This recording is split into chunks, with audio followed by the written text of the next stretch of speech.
Now, we turn to Professor Atif Kubursi, who is Emeritus McMaster Professor, an expert on economics. We've had an extremely detailed and careful analysis of the legal situation, and Atif is going to talk to us about the economic underbelly component of this conflict, trying to understand what we're seeing at the moment in terms of questions of resources and so on. To keep on time, I won't go into too long an introduction to Atif. He's very renowned international expert on economics. As I said before, he's worked in United Nations capacity. He has great expertise, and we look forward to what you have to tell us now about the economics of the situation. Atif.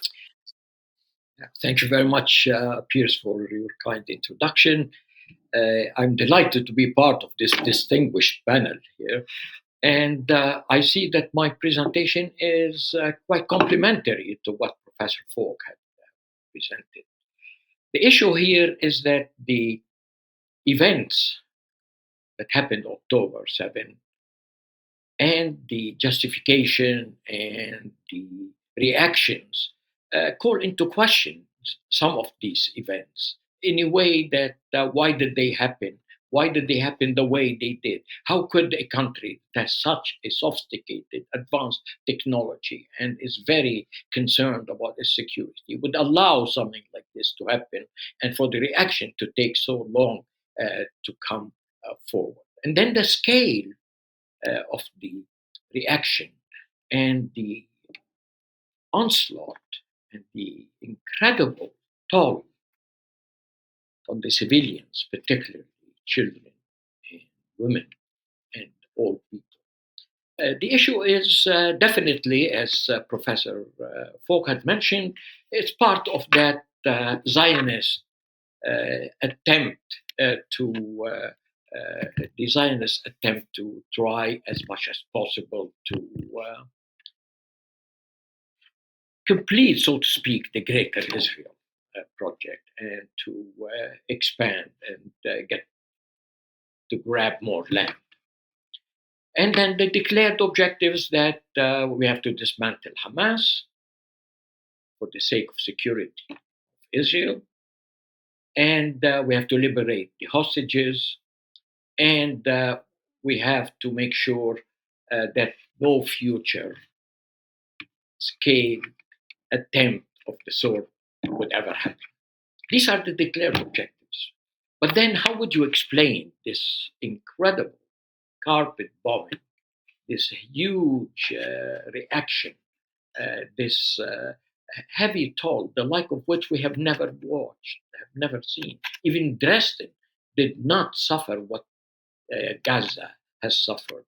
And the number of deaths and wounded, and the scale of transferring people from one side to the other is unbelievable. But what's more important are the undeclared objectives. What seems to be the case here is that there is an attempt to make Gaza unlivable. That there is here a way in which Professor Marsheimer, in December 12, has claimed that the objective here is to flatten, erase, destroy, make Gaza unlivable, transfer the population of Gaza, empty Gaza of its people. But why would Israel seek this type of objective? The story here is that it's only presented as if it's part of that Greater Israel, the Zionist project that would not be completed until Israel is from the Euphrates to the Nile, as has been in many areas been expressed. But the story is there are a number of very credible and very substantive reasons that would make this project to be also in pursuit of the colonial economic advantages. I'm going to mention three major objectives here and three major projects that would point out that Israel is seeking some economic gains here. And that colonial advantage that has always been part of any colonial project is at play here. The first and foremost objective is the control of gas in the, where you see in the map, the Levant Basin. This Levant Basin is now home to about 122 trillion cubic feet of gas. And this is from the US Geological Survey. And this has become extremely valuable, particularly in the aftermath of the destruction of Nord Stream 2 and the withdrawal of any supply coming from Russia in the aftermath of the Ukraine-Russian war. And this area has also about 1.7 billion barrels of oil.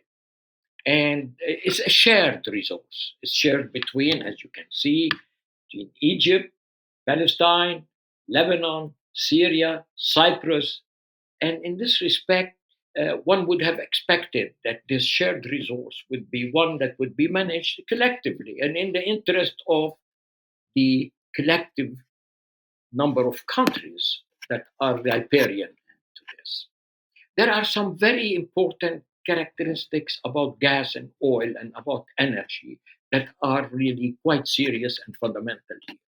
First and foremost, oil, gas as fossil fuel are non-renewable, which means that anytime you exploit them today, you are denying, forfeiting the right of future generations to exploit them. The second, that because they are shared resources, it means, given that they are finite, non-renewable, that if one party exploits this resource, less is available for the rest of the countries. And there is no question about it. This seems to be at play here, as I will show what happened with Israel exploiting the oil fields, managed oil fields in Area C in the West Bank. And the other thing is that it's a fugitive type of resource, especially the gas. It doesn't stay in one place. The other thing, being basically underwater, there is no guarantee that there is any consistency of the existence of the resource in terms of the political borders. It straddles all these borders, and they are shared things. In the sense that there was an agreement between Israel and Lebanon about the Karish and Kana, and then many people felt that this was not really a very good agreement because there is no way Lebanon, which would become able to produce and to lift some of this gas and oil in 5 years' time, would find anything, because if these are really shared resources and Israel is using it now, by the time the Lebanese are able to lift, there will be probably nothing left. There's no way you can prevent a party to use its only share. And the United States had the same similar situation in Oklahoma and Texas, where oil was found under the ground of many farmers and parties. And what they really found to be important, and this really was according to a great economist, Ronald Coase, who got Nobel Prize for it, that you have to unitize. Unitize by this, we mean that no party is allowed to lift or to use this resource without the acquiescence and sharing with the rest. And what would you do is you allow one party on behalf of the collective to exploit it in the most efficient way. Because if you each one were to pierce a hole and lift it, it would dissipate the natural flow and become extremely expensive to do that. And there would be basic major reasons for conflict. Unitization would mean that it would be exploited on behalf of all. All the resources are now exploited by one party representing everybody, and it would exploit it in the most efficient way. It would lift all the resource and sell it and put it in a kitty, in an escrow fund that would be divvied up among the different parties. This is not what Israel is doing. Israel is trying to basically and fundamentally make sure that the Lebanese are not getting their fair share and making sure that Gaza is not getting any of its share. And here, this is exactly what we see here, is a situation in which Gaza, they're Marine 1 and Marine 2, and there are incredible amount of gas, and it's about only 20 nautical miles, from Gaza, and even in the Oslo Agreement too, the Palestinians were given the right to exploit in their economic zone, all the way, as you see in this picture, to the very end of that triangle that is there. That should really be the amount of gas that the Palestinians would use. There were negotiations once it was really discovered, 1999. Ehud Barak government tried to see that maybe there would be a way in which we could take this gas from the Palestinian wells and send it to Israel, to the Israeli electric company, and the contract was signed with the parties. At one time, Arafat took a group, and there was a Lebanese a group called CCC, the Consolidated Contractors, who invested money and to build this pipeline, and they would sell it to Israel, and this would be put as part of the money that the Palestinian National Authority would use. And then Sharon came and said, no way, we're not going. And then there was a very evident a group of Israeli companies that had lobbied the government that you should not allow them to produce anything, because the money they're going to get would be used to fund terrorism against us. No country should allow a pipeline of wealth that would be used against it. And this was the time at where the Oslo Agreement was with the Palestinian National Authority, and they had already arrived at some arrangement.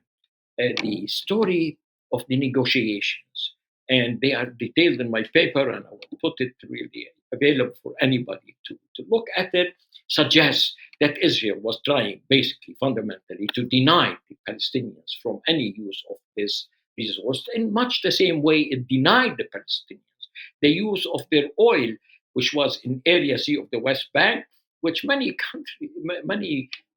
residents of the area near Mesh said that their houses were shaken and were damaged because Israel was literally drilling for oil, siphoning this oil that should really be legitimately used for the economic development of the Palestinians. And this is in contravention, as Dr. Falk has really written and explained, that the occupier has no right to use the resources of the occupied people, only if it will be used to benefit the people under occupation. But here is Israel siphoning all this oil for its own interest at the expense of the Palestinians' ability to use this resource. If this was not sufficient, there are other reasons too. And these reasons are incredibly becoming now important and becoming very substantive. At one time in 1960s, the US has underwritten a project and got a company, American company, to study the development of an alternative to the Suez Canal. At the time, Nasser had nationalized the Suez Canal, and the troubles with the French and the British, who have attacked really in 1956. But the story was that the Americans felt that there is no way they can live, accept, and feel comfortable about a very important canal such as the Suez Canal to be in a way that would be totally outside the command and control and the full exercise of sovereignty of the Egyptians. And the Suez Canal is only 196 kilometers. It's only 100 meters wide, 50 meters, sometimes less deep, and that it allows only one-way traffic. If the traffic is going from the south to the north, from the Red Sea to the Mediterranean, then there would be no chance for ships from the Mediterranean to come down through the Suez Canal to the Red Sea. And there was a big problem. The problem being that it needs dredging very often because it's in the sandy geological situation, and any sandstorm would really fill it up. That needs to be dredged, and it's becoming quite costly to do that. And as you can remember, just a few months back, a very important ship really ran aground, and it took days and weeks and big losses, estimated at about $10 billion to clear the canal. 12% to 15% of the world trade goes through this canal. And about 30% of the total container traffic goes through this area. And quite a bit of the oil that comes from the Middle East, particularly from the Gulf, from Saudi Arabia, from Kuwait, from Oman, and other countries in the Gulf, goes through the canal as it goes to Europe. And it saves 3 weeks of travel. I mean, the area from Mumbai in India, or take it to China, all the way to London, is about 17,000 nautical mile if you go around Africa. But if you go through the canal, you will find that there is really a major, saving in time. Almost about you will be saving around literally 4,000 nautical mile, which would be about literally about 3 weeks, as I mentioned. And this is really a major saving in terms of the cost of transporting all these products and energy from the Gulf, or from India, or from China, or from or Japan, or anything that world trade would be in a very substantive way impacted, and the cost would rise. And some people are really saying that now, with the Yemenis are trying to interfere into the free flow of these commodities going through the canal, they're basically and fundamentally imposing a very high cost on the rest of the world. And most people saying that prices of oil that had dropped to a very low level, now below $70, they may really start to rise, and rise in a significant way.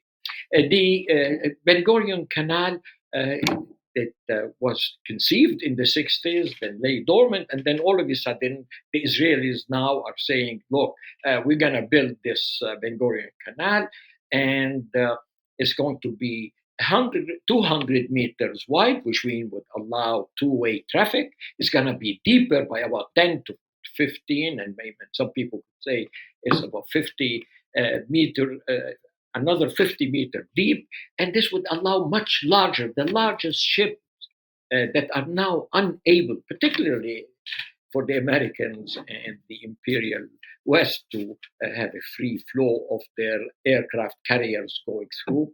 Now, this is a situation where if you really build it, which would completely compromise the ability of Egypt to take advantage of it. Egypt derives about $9.7 billion a year, 2% of the Egyptian GDP, and this is not a small amount. And the absence of other alternative important economic drivers, Egypt would be hurt in a very fundamental way. And the story here is that if you look at this map I have, the original plan was to go from Eilat, which is on the Red Sea, all the way to Ashkelon. But it is still within the reach of weapons in Gaza. And the best and most efficient way you could get this canal would be to go to a straight line, which is the shortest distance, and this would have to go through Gaza. So, to a great extent, some people saying, okay, what does it really do? It would save about 40 to 50 kilometers in space. But more important, if you go through the Negev, you're going through sand. If you go directly through Gaza, the geological structure of the canal would be primarily into a rocky area, which would save all this incredible cost of dredging that would be continuously needed, and would allow you also to have a wider canal, a deeper canal.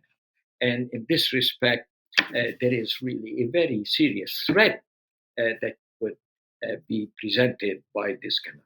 And this canal could really be in the most optimal geological and the shortest distance, which is a straight line to go directly through northern Gaza or even southern Gaza. But this would require emptying Gaza. So emptying Gaza has now two dimensions. One, you prevent anybody from Gaza ever claiming gas that would now be totally exploited by Israel, in a very serious situation where now gas has become 3 to 4 times more valuable than it was a few years back because of the incredible need. Europeans are all coming to Israel in a way that they never really came in the hope that of laying claim to some of this to replace the gas that they have missed because of the destruction. One raises question about who destroyed Nord Stream 2 and who benefits from this destruction. The other one is that this canal would become really optimal and would be a real substitute for the Suez Canal, to the extent that it is in that rocky area that would allow two-way traffic, that would be deep, that would not be requiring all this dredging on a continuous basis.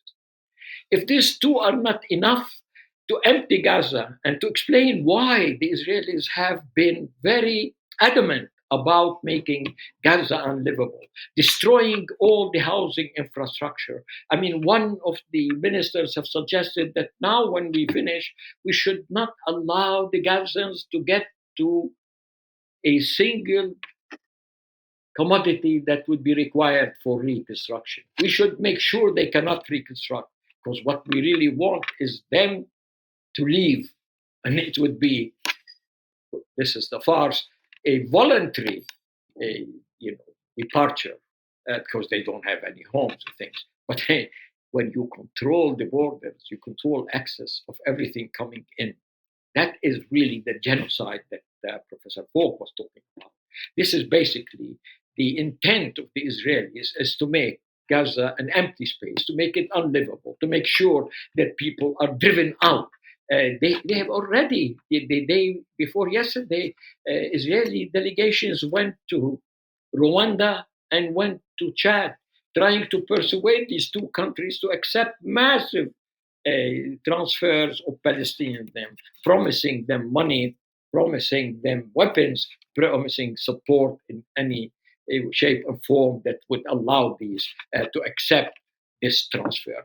The Israelis are still bent on emptying Gaza, and emptying Gaza either by destruction of all the people, as continuously every day we see this violent onslaught of killing en masse, a huge number of children and women. One would wonder if this is basically this attack, self-defense, and to prevent future events from happening.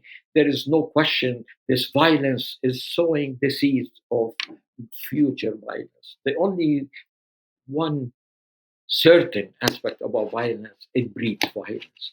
That what you do today is likely to come back at you in the future, and the history is rife with examples of this sort.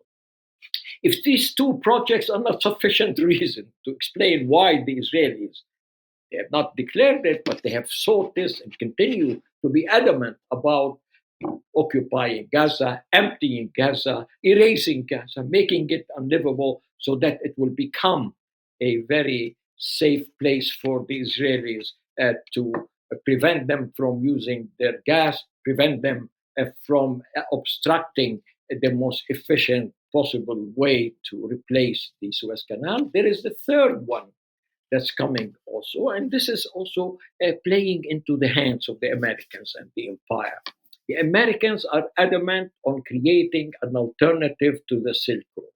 The Silk Road is a project that China had sponsored and has invested heavily in and has devoted literally billions, if not trillions of dollars to create this route that would take it from China all the way to Europe, Middle East, to Africa in a way that will allow the Chinese to uh, sell their goods and services in a way unhindered, unimpeded, and in no way to be subject to any control of the seas and others. And Iran was also one of the hubs on this Silk Road and would go from China through Asia, Pakistan, and then Iran, and then Syria, and these are the countries that the United States does not want to get any benefit from, and they persuaded and tried to persuade, and in some sense they've succeeded, but not without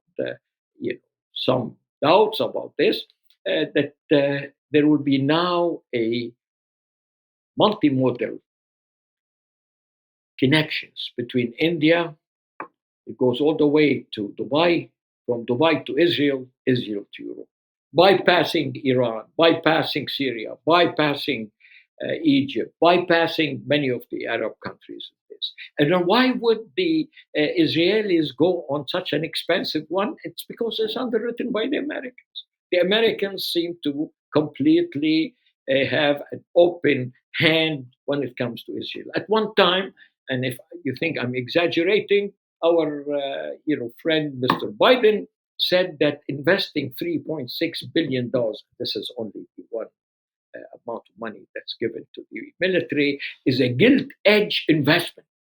And it's purely a good, really investment. Good in terms of what? Investment is cost, but then it's really returns. What are the returns the Americans are expecting? They're basically and fundamentally using Israel as a hegemonic power in the Middle East that would serve to suppress and to contain and to emasculate any possible group that might really work with the Russians or Chinese or any contending and contesting power. This is part of the hegemonic exercise of the empire and unipolar world. And they find in Israel and the UAE a very willing partner. And then some people said that this Silk Road, the alternative to Silk Road, has worked in the past few weeks. There is really now some concerns that UAE has been sending multiple trucks with fresh food and everything to Israel that goes from Dubai into Saudi Arabia and into Jordan and then into Israel. The other parties have denied this, but to some extent, the Israelis have been very adamant that this is happening. And now we're seeing that this route, this alternative, is not an imaginary one, but that they are basically and fundamentally implementing it, and they're taking the benefits that could come from it. What does this all mean? What it really means that this war is definitely motivated by Zionist ideology and Zionist aims and designs. But that's not mutually exclusive with some of the arguments I'm presenting. That there are colonial economic material advantages that Israel is seeking as a return to its investment into this war, and that in addition to eliminating any competition or reaction from the people, Palestinian people in Gaza, there would be returns. And these returns are very lucrative. I mean, there is no question about it. the total value of the Levant Basin at the old prices of 2019 was about $350 billion. And if Israel prevents Lebanon or makes it wait, and they could siphon it in slanted drilling, and if they can completely prevent the Palestinians from exploiting their own natural resources, the Israelis can use them, and they would really get their hands on a very lucrative bundle here, and the amounts that are some people really saying with the rise in the price of gas due to the Iraq to the Ukraine Russian war, that these values have risen more than 3 to 4 times. And then the oil that you would get, that's only energy sufficiency, but creating of Israel as a petro state or a gas state with an empire, and very important, lucrative investment that would return huge amount of rents to the Israelis.